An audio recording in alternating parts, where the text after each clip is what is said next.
Idol খুঁজে পাও না তোমরা? মেসি তোমার আইডল, নেইমার তোমার আইডল, ওই যে বলিউড হলিউডের নায়ক নায়িকা তোমাদের আইডল, সুবহানাল্লাহ, বাংলাদেশের নায়ক নায়িকা তোমাদের আইডল। যারা জীবনে কত পাপ করেছে তারা নিজেরাই জানে, ওদের বিবেকই ভালো করে জানে যে ওরা কত পাপ করেছে। তোমাকে বাইরের চাকচিক্য দেখে মনে হচ্ছে খুব সুন্দর সুশ্রী, ভিতরের কলিজাটা এদের কুৎসিত কালো। খালিদ বিন ওয়ালিদ তোমার আইডল, আলী ইবনে আবি তালিব তোমাদের আইডল, মুহাম্মদ সাল্লাল্লাহু আলাইহি ওয়াসাল্লাম তোমার আইডল, ইমাম হুসাইন তোমার আইডল, মোহাম্মদ বিন কাসিম তোমার আইডল, তারেক বিন জিয়াদ তোমার আইডল, ওমর ইবনে খাত্তাব তোমার আইডল। আইডল খুঁজে পাও না তোমরা? তোমরা জীবনে আইডল খুঁজে পাও না? কাকে ফলো করবা? একজনের নাম বলবো, একজন অনলি, মুহাম্মদ সাল্লাল্লাহু আলাইহি ওয়াসাল্লামের পরে একজনের নাম যদি বলতে বলেন আমাকে, আলী রাদিয়াল্লাহু আনহুর জীবনী পড়ো যাও, আলী ইবনে আবি তালিব রাদিয়াল্লাহু আনহুর জীবনী পড়ো যাও, গিয়ে দেখো তোমার আইডল এখানে বসে আছে, লুকিয়ে আছে। তাদের আইডলের মধ্যে, তাদের মধ্যে ছিল ব্যক্তিত্ব, শৌর্যবীর্য, আনুগত্য, জ্ঞান, প্রজ্ঞা, দিন প্রতিষ্ঠার তামান্না, জিহাদ, এবং তারা বদর, উহুদ, খন্দক, খায়বার করেছেন। শেষ পর্যায়ে যখন তাদেরকে মৃত্যুবরণ করতে হয়েছে তখনও তাদেরকে সামন থেকে কেউ আক্রমণ করতে পারে নাই, পিছন থেকে আক্রমণ করতে হয়েছে। বীরদেরকে কেউ সামন থেকে মারতে পারে, পিছন থেকে মারতে পারে। এরা মুমিনদের মধ্যে ফাহেশা, নোংরামি, অশ্লীলতাকে ছড়িয়ে দিতে চায়, পছন্দ করে। ইন্নাল্লাযীনা ইউহিব্বুনা আন তাশিআল ফাহিশাতু ফিল্লাযীনা আমানু লাহুম আযাবুন আলীমুন ফিদ দুনিয়া ওয়াল আখিরাহ। দুনিয়া এবং আখিরাতে এদের জন্য ভয়ঙ্কর শাস্তি আছে। আর আমাদের কাছে এরাই রকস্টার, যারা মুসলিম সমাজের মধ্যে বেপরদামি, অশ্লীলতা, ফাহেশা এগুলো ছড়িয়ে দিচ্ছে, যে না এরা আমাদের আইডল। এখন ওদের পোস্টার বাসায় লাগিয়ে রাখে, ওদের সাথে একবার দেখা করতে পারলে জীবন সার্থক হয়ে যায়। আল্লাহর কাছে ওদের কি দাম আছে যতক্ষণ না তওবা করে ফিরে আসছে? একজন ভ্যান চালক, একজন ইমানদার ভ্যান চালক, রিক্সা চালক যে 5 ওয়াক্ত নামাজ পড়ে, সে আল্লাহর কাছে ওর চেয়ে অনেক বেশি সম্মানিত। ওই ভ্যান চালকের কাছে কি অটোগ্রাফ নেন আপনি? ওই রিক্সাওয়ালার কাছে কি অটোগ্রাফ নেন? এইসব হ্যামিলনের বাসিওয়ালার পিছনে না গিয়ে এরা যুব সমাজকে টেনে নিয়ে যাচ্ছে অশ্লীলতার দিকে, ফাহেসা কাজের দিকে, বেফাস কাজ, কোনো পরকালীন কোনো স্বার্থ নাই।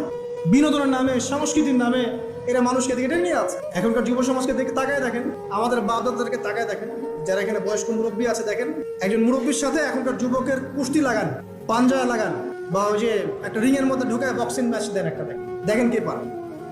আমি নিশ্চিত ওই চাচাই পারে। আমরা নিজেরাই তো এর প্রমাণ। আমাদের বাপ দাদাদের বয়সী যারা আছেন তারা এখনো দিব্যি মাঠে কাজ করে, দেখবেন 4 ঘন্টা, 5 ঘন্টা, 8 ঘন্টা রিক্সা চালাচ্ছে, ভ্যান চালাচ্ছে, কৃষি কাজ করছে, কত পরিশ্রম করছে। আর আমাদের যুব সমাজে তাকায় দেখেন না আপনি, একটু চেহারাগুলো দেখেন, চেহারাগুলো তাকায় দেখেন, চাপাগুলো বসে গেছে, খেতে দেখবেন চাপাগুলো বসে গেছে একদম, চোখগুলো ঢুকে গেছে একদম মাদক খেতে খেতে। হ্যাঁ, করতে করতে শরীর রোগা, চলতে পারে না। কথা শুনতে খারাপ লাগছে না?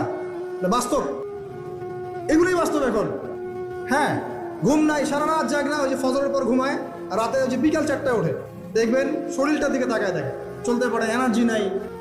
একটা ক্রিকেট ম্যাচে লাগাই দেন, ও দেখবেন 2-4 ওভার ব্যাটিং করে শেষ। কোন কাজ করতে পারবে? ওই মাঠের বাইরে থেকে বলতে পারবে যে আরে খেলতে পারে না, ও অমুক খেলতে পারে না, তমুক খেলতে পারে না। ওকে লাগাই দেন না, ব্যাটটা ধরে লাগাই দেন, দেখবেন ও কয়টা পিটে দেবে। জিম করে না, ফিজিক্যালি এক্সারসাইজগুলো করে না, স্কিল নাই। আগেকার মানুষ অনেক স্কিল ছিল, তারা ঘরের কাজ পারতো, সাঁতার পারতো, তারা মার্শাল আর্ট পারতো, কৃষিকাজ পারতো, অন্যান্য বিভিন্ন সেক্টরে তারা কিন্তু মানে মাল্টি প্রতিভার অধিকারী ছিল। স্কিল কম, দেখবেন একদিকে ফোকাস কর। এগুলো কিভাবে হলো আসলে? এগুলো তো একদিনে হয়নি। সারাদিন দেখবেন ফোনে, আর ওই মেয়ের পিছনে, আর কফি শপে, অথবা মিউজিকের কোনো ইনস্ট্রুমেন্ট নিয়ে বসে আছে, অথবা এর মাঝে যদি কেউ মন্দের ভালো থেকে থাকে সে দেখবেন টিকটক করছে। এইগুলাই এখনকার পুরুষদের মধ্যে, এই ইয়াং জেনারেশনের মধ্যে ওই শৌর্য-বীর্য, গায়েরতটা পাওয়া যায় না। গায়েরত একটা ব্যাপার আছে, গায়েরত, শৌর্য-বীর্য এটা নাই। এর অন্যতম একটা কারণ এটাও, এখানে খাদ্যাভ্যাসেরও একটা ব্যাপার আছে। ফিজিক্যালি তারা ফিট না। তো আল্লাহ পাক এই বিষয়গুলো আমাদের বোঝার তৌফিক দান করেন। সবকিছু রিলেটেড। আপনাকে যদি একজন প্রোডাক্টিভ মুসলিম হতে হয়, শারীরিকভাবে আপনাকে ফিট থাকতে হবে, মেন্টালি ফিট থাকতে হবে, আপনাকে মানসিকভাবে শক্ত থাকতে হবে, চ্যালেঞ্জ নেওয়ার ক্ষমতা থাকতে হবে, হয়তো সময় নষ্ট করা যাবে না। যে কাজ ফাহেসা, দুনিয়াবি কাজ, পরকালের কোনো স্বার্থ নাই, ওখানে সময় নষ্ট করা যাবে না। ঠান্ডা মাথায় প্ল্যান করতে হবে যে আমি আমার জীবনে কি করতে চাই, কার পরে আমি কি করব, কার পরে কি করবো, আমার প্ল্যান থাকতে হবে। রেজাল্ট খারাপ হয়েছে, হতাশ হয়ে আত্মহত্যা করবেন কি জন্য? কি এমন হয়েছে আপনার জীবনে? একটা মেয়ে ছেড়ে চলে গেছে, এই জন্য বিষ খাবেন কেন? কি হয়েছে? একটা মেয়ে তো ছেড়ে চলে গেছে, মেয়ের অভাব নাকি? বোরখা পরা মেয়েরাও তো এখন কিস করে, দেখেন বোরখা পরা মেয়েগুলো দেখেন রাস্তাঘাটে ওই যে নায়কের হাত ধরে চুমু খাচ্ছে। অনলাইনে দেখে আসলাম। ওই যে বলছিলাম যে সব বোরখা পরা মেয়ের মধ্যেই আপনার ইয়ে থাকে না, দিনদারিতে থাকে না। সব বোরখা পরা মেয়ের মধ্যেই কিন্তু দিনদারিতা থাকে না। তো বোরখা থেকে পাগল হওয়ার দরকার নেই। এবং সে বলছে আমার জীবন সার্থক। মানে একজন গায়রে মাহরাম ব্যক্তিকে, ফিল্ম স্টার একজন গায়রে মাহরাম ব্যক্তি, তাকে সে হাত ধরে চুমু খেয়ে বলছে তার জীবন সার্থক। তাহলে কোন প্রজন্ম লালন করে কবরে যাচ্ছে ওরা চিন্তা করেন একটু? আর যার হাতটা ধরে এই কাজটা করছে সে আবার মাথায় হাত বুলাই দিচ্ছে, হ্যাঁ আমার মা ভালো থাকে। আশ্চর্য একটা বিষয়। আর এগুলো আমরা প্রমোট করছি অনলাইনের মধ্য দিয়ে। যে কোনো অনলাইনে দেখবেন এটা চলছে রাতারাতি। মানে এগুলো উস্কানো হচ্ছে। আমাদেরকে শোনেন, আমাদেরকে এগুলো এইসব পাপের মধ্যে এমনভাবে নিয়ে আসা হচ্ছে যে মনে হচ্ছে এগুলো স্বাভাবিক। এক সময় মানুষের মাথা ব্যথা শুরু হয়ে যেত, অফিস আদালত কোর্ট কাছারি করে একাকার করে ফেলতাম। হতে হতে হতে হতে মনে হয় এটা স্বাভাবিক।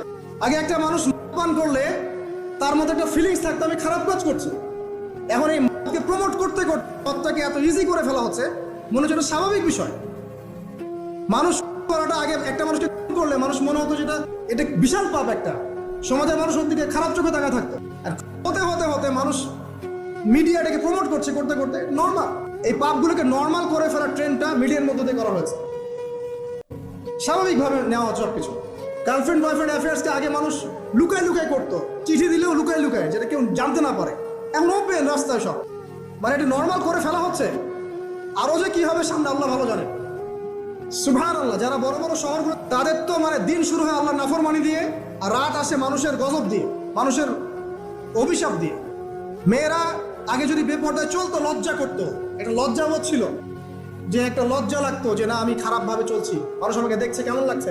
এখন দেখবেন ও গেঞ্জি পরে হাঁটছে, কোনো ফিলিংস নাই, স্বাভাবিক, নর্মাল করে ফেলা হচ্ছে এগুলো সবকিছু। এখন দেখবেন মেয়েদেরকে, ছোট ছোট মেয়েগুলো, ছোট ছোট বাচ্চা মেয়ে, দেখবেন কয়দিন পর এটাও স্বাভাবিক হয়ে যাবে। প্রতারণা, আগে মানুষ প্রতারণা করলে মানুষ মনে করতো যে আমাকে মানুষ প্রতারক মনে করতে পারে, একটা চক্ষু লজ্জা কাজ করতো। এখন সেই চক্ষু লজ্জা নাই, নর্মাল। ঘুষ নেওয়াটাকে মানুষ মনে করতো আগে যে কেউ জানতে পারলে হয়তো সমস্যা, আর নর্মাল এখন নিতেই পারে, ঘুষ ছাড়া হবে না তোমার জব। করাপশনে মানুষ গেলে মানুষ ভয় করতো যদি জেনে যায় আমার চাকরি থাকবে না। এখন নর্মাল, ও বড় করাপ্টেড, তার চেয়ে ছোটটা আরেকটু কম, তার চেয়ে ছোটটা আরেকটু কম, একটা চক্র সবকিছু। এভরিবডি ইনভলভ এগুলোর মধ্যে, টপ টু বটম সবাই ইনভলভ। এরকম সিচুয়েশনে আমরা কিভাবে দিন নিয়ে পালন করবো যদি শক্ত না হই?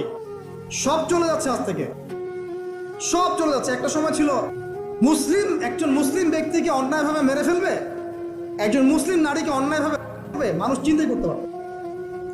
একজন মুসলিম নারীর সম্ভ্রম বাঁচানোর জন্য এই ভারতবর্ষে সশস্ত্র যুদ্ধ হয়েছে বিন কাসিমের নেতৃত্বে, একটা মেয়ের ইজ্জত বাঁচানোর ইস্যুকে কেন্দ্র করে। এখন লক্ষ লক্ষ মুসলিম মেয়ের ইজ্জত নষ্ট করা হচ্ছে, কারো কোনো ফিলিংস নাই, স্বাভাবিক।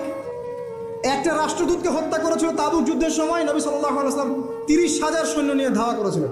এত বড় সাহস আমার রাষ্ট্রদূতকে হত্যা করো? এখন সারা বিশ্বে লক্ষ লক্ষ মুসলিম হত্যা করা হয়েছে, কারো কোনো ফিলিংস। সবকিছুকে নর্মাল করে ফেলা হয়েছে। ফজরের নামাজ পড়েন, সময়টা কাজে লাগান। আমি বলছি সময়গুলোকে কাজে লাগান। ফজরের পর খাওয়া দাওয়া করবেন, রাসূলের সুন্নাহ মতো খান, ইবাদত হবে ইনশাআল্লাহ। এরপরে আপনি কিছুটা সময় এক্সারসাইজ করেন, খেলেন, মাঠে গিয়ে খেলেন, কোনো সমস্যা নাই। ওই টিকটক চালানোর চাইতে, দেখার চাইতে মাঠে গিয়ে খেলেন। মাঠে ফুটবল খেলেন আধা ঘন্টা, বা ক্রিকেট খেলেন, বা এমন কোনো খেলা খেলেন যে খেলাটাতে আপনার শারীরিক কসরত হচ্ছে, তাও খেলেন। অথবা এগুলোতে সুযোগ না থাকলে আপনি চলে যান জিমে, জিমে গিয়ে জিম করেন, ফিজিক্যালি কাজ করেন। অথবা মাঠে গিয়ে আপনার বাবাকে সাহায্য করেন, আপনার বাবা যে গেছে মাঠে তাকে সাহায্য করেন। আল্লাহ পাক আমাদেরকে তৌফিক এনায়েত করুন, আমিন। ফিজিক্যালি ফিট থাকার চেষ্টা করা হোক। এরপরে আসেন সকাল 10টার দিকে যখন চলে আসবো আমরা, তখন আমরা চেষ্টা করবো 2 রাকাত চাশতের নামাজ পড়ার জন্য, বা সলাতুদ দুহা যেটাকে বলা হয়। সলাতুদ দুহা যে ব্যক্তি পড়বে তার রিজিকে আল্লাহর পক্ষ থেকে বরকত নেমে আসবে। এরপর কি করবেন? এরপর আমরা হয় কেউ যাব স্কুলে, কেউ কলেজে, কেউ হয়তো অফিসে, কেউ ব্যবসায়। আমরা এখন সবাই আমাদের এক কর্মক্ষেত্রে যাব। যারা শিক্ষাক্ষেত্রে যাব স্টুডেন্ট হিসেবে, তারা চেষ্টা করব কি, আমরা চেষ্টা করব যে আমরা যে জ্ঞানটা অর্জন করছি এই জ্ঞানটাকে যেন ইসলামের কল্যাণে কাজে লাগাতে। আপনি জেনারেল লাইনেই পড়েন আর মাদ্রাসা লাইনেই পড়েন, একই নাসিহত। আর যারা মাদ্রাসা লাইনে পড়বেন, সকালবেলা উঠে মাদ্রাসায় যাবেন, তারা নিঃসন্দেহে আল্লাহর বাছাইকৃত বান্দা, সৌভাগ্যবান বান্দা। তাদের উচিত হবে না দিনের জ্ঞানটাকে দুনিয়ার জন্য ব্যয় করা। তাদের উপর বেশি দায়িত্ব বর্তাবে যে তারা যেন দিনের জ্ঞানটাকে দিয়ে আল্লাহর জমিনে দিনটার প্রচার এবং প্রসার ঘটায়। আল্লাহ পাক তাদেরকে কবুল করুন, আমরা দোয়া করি। তো পড়াশোনা করতে যারা যাব আমরা এই চিন্তা করে যাব, যারা পড়াতে যাব তারাও চিন্তা করবো যে এমন কিছু শেখাবো যেটা শিখলে আমার স্টুডেন্টের পরকালটা টিকবে, দুনিয়াতেও কল্যাণ হবে, পরকালটাও টিকবে ইনশাআল্লাহ। জেনারেল নলেজগুলো খুব ইম্পর্টেন্ট।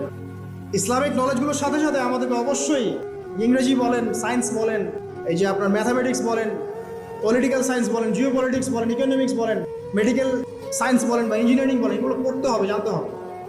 না জানলে আমরা কি করবো, আমরা কিন্তু বহির্বিশ্ব থেকে ছিটকায় চলে আসবো, আমরা কিন্তু ওদেরকে চ্যালেঞ্জ করতে পারবো না। তো এই জন্য কোরআন সুন্নাহর জ্ঞানের সাথে এই জ্ঞানগুলো লাগবে।